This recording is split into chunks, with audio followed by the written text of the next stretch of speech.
বাগান বড় হলে পানি দিতে অনেক হ্যাসেল হতে হয়, অনেক সময় যায়, অনেক এনার্জি যায়। এর জন্য আমি বাগানে একটা নতুন করে পাইপ মানে একদম পানির লাইন বসিয়ে নিয়েছি, ট্যাপ বসিয়ে নিয়েছি। আর মার্কেট থেকে এই কমলা রঙের পাইপটা কিনেছি আমার ট্যাপের জন্য, যেটা 10 টাকা ফুট নিয়েছে, মোটামুটি 50 ফুট নিয়েছে, 500 টাকা খরচ পড়েছে। তো যেই গাছগুলো আগে পানি দিতে 1.5 ঘন্টার বেশি লাগতো, এখন আমি 10 মিনিটে দিতে পারছি। তো তোমরা প্লিজ আমার চ্যানেলটা সাবস্ক্রাইব করে দিও। Thank you everyone. আমার যখন পানি পিপাসা লাগে তখন আমি পানি পান করি। তাহলে গাছের কেন এমন হবে যে নির্দিষ্ট একটা টাইমেই তাকে পানি দিতে হবে, অর্থাৎ সকালে অথবা বিকালে? আমার তো যখন মনে হয় যে গাছটা ঝিমে পড়তেছে, যখন মনে হয় যে গাছটার অবস্থা ভালো না, আমি সাথে সাথে পানি দিয়ে দিই। এটা সকাল হোক, দুপুর হোক, রাত হোক, আমার কাছে কোনো ম্যাটার করে না। আমার কাছে মনে হয় যে পানি পিপাসা যখন তখন লাগতে পারে। সো যখন আমার মনে হবে যে এখন গাছটা পানি দরকার, আমি পানি দিয়ে দেবো। তো হ্যালো আসসালামু আলাইকুম আমার বিউটিফুল গাছপ্রেমী মানুষজন, তোমরা প্লিজ আমার চ্যানেলটা সাবস্ক্রাইব করে দিবা, লাইক কমেন্ট করে দিবা। আমার জিনান গাছে কেমন কলার ফলন হলো। হ্যালো আসসালামু আলাইকুম আমার গাছপ্রেমী মানুষজন, কী খবর তোমাদের? তোমরা প্লিজ আমার চ্যানেলটা সাবস্ক্রাইব করে দিবা, লাইক কমেন্ট করে দেবো নতুন নতুন ভিডিওর জন্য। এই যে কিছুদিন আগে তোমরা দেখেছিলে যে আমি জিনান চারা লাগিয়েছিলাম কিছু। তো এই যে এই হচ্ছে অবস্থা, গাছগুলো মাশাআল্লাহ অল্প কয়েকদিনে অনেক বড় বড় হয়ে গেছে।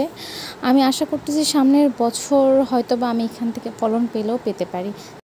পছন্দের জিনিস যদি বারবার কেটে ফেলতে হয় কেমন লাগে। হ্যালো আসসালামু আলাইকুম আমার গাছপ্রেমী মানুষজন, কী খবর তোমাদের? তোমরা প্লিজ আমার চ্যানেলটা লাইক কমেন্ট এবং সাবস্ক্রাইব করে দিবা। এই যে আমার হচ্ছে অ্যারোমেটিক জুঁই গাছটা, যে গাছটা অনেক বেশি এক্সপেন্সিভ এবং অনেক বেশি সুন্দর, অনেক বেশি বড় হয়ে গেছে। তো এটার একটা নিয়ম হচ্ছে ফুল ফোটার পরে গাছটা মরে যায় এবং কেটে দিতে হয়, এবং কেটে দেওয়ার পরে নিচ থেকে গোড়া থেকে আবার গাছ হয়। সো অ্যাজ ইউজুয়াল গাছটার ফুল ফোটা হয়ে গেছে, তো আমি নিচ থেকে কেটে দিলাম। আশা করি এটার থেকে আবার নতুন করে খুশি হয়ে গাছ হবে। একটু যত্ন না করলেই গাছগুলো কেমন জানি এলোমেলো হয়ে যায়, ফুল দেওয়া বন্ধ করে দেয়, রাগ করে থাকে আমার সাথে। হ্যালো আসসালামু আলাইকুম আমার গাছপ্রেমী মানুষজন, তোমরা প্লিজ আমার চ্যানেলটা সাবস্ক্রাইব করে দিবা, লাইক কমেন্ট করে দেবো নতুন নতুন ভিডিওর জন্য। এই যে আমার এই থাই লিলি গাছটা, থাই কামিনী গাছটা দেখতেছো, সরি। সো এই থাই কামিনী গাছটা অনেকদিন থেকে আমি যত্ন নিতে পারছি না, যার কারণে আমাকে ফুল দেওয়া ভুলেই গেছে। গাছগুলোর গোড়ায় অনেক বেশি আগাছা হয়েছিল, তো আমি আস্তে আস্তে এটা ক্লিন করে দিলাম এবং এটাকে সার দিয়ে পানি দিয়ে বসিয়ে দিতে হবে, তাহলে গাছটা ফুল দেওয়া শুরু করবে। Thank you.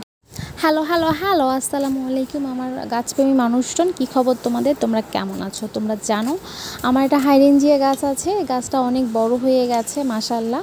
এর থেকে আমি চারাও করেছি। গাছটা হাইরেঞ্জিয়া গাছ কিন্তু অনেক বেশি পানি পছন্দ করে, খুব একটা যত্ন দরকার হয় না, বাট এর পানি অনেক বেশি পছন্দ করে। তো আজকে ভাবলাম আমি দুটা চারা করা ট্রাই করি। তো এর থেকে আমি নিচ থেকে দুটা ডাল ভেঙে নিয়েছি। এখানে আমার আগের থেকে একটা হাইড্রেঞ্জিয়া চারা করা ছিল, তো ওই মাটিটার মধ্যে আমি দুইটা আবার বসিয়ে দিলাম, জাস্ট মাটির মধ্যে আমি বসিয়ে দিলাম পানি দিয়ে, আর কিছুই করিনি। দেখা যাক হয় কিনা। তোমরা প্লিজ আমার চ্যানেলটা সাবস্ক্রাইব করে। হ্যালো আসসালামু আলাইকুম আমার গাছপ্রেমী মানুষজন, কী খবর তোমাদের? তোমরা কেমন আছো? তোমরা প্লিজ আমার চ্যানেলটা লাইক কমেন্ট এবং সাবস্ক্রাইব করে দিবে নতুন নতুন ভিডিওর জন্য। এই যে গাছটা দেখতে পারতেছো, এটা একটা আমার বাসার পোলাও পাতা গাছ, এটা অনেক বেশি বড় হয়ে গেছে, আমরা এটাকে পোলাও পাতাই বলি। তোমরা কি বলো সেটা কমেন্ট করে জানাবা। এই গাছের মানে ঘ্রাণটা পুরোই পোলাওর মতো, এবং হচ্ছে এটা চা দিয়ে মানে লাল চা করে খাওয়া যায়, এটা খুবই টেস্টি হয়। তো তোমরা ট্রাই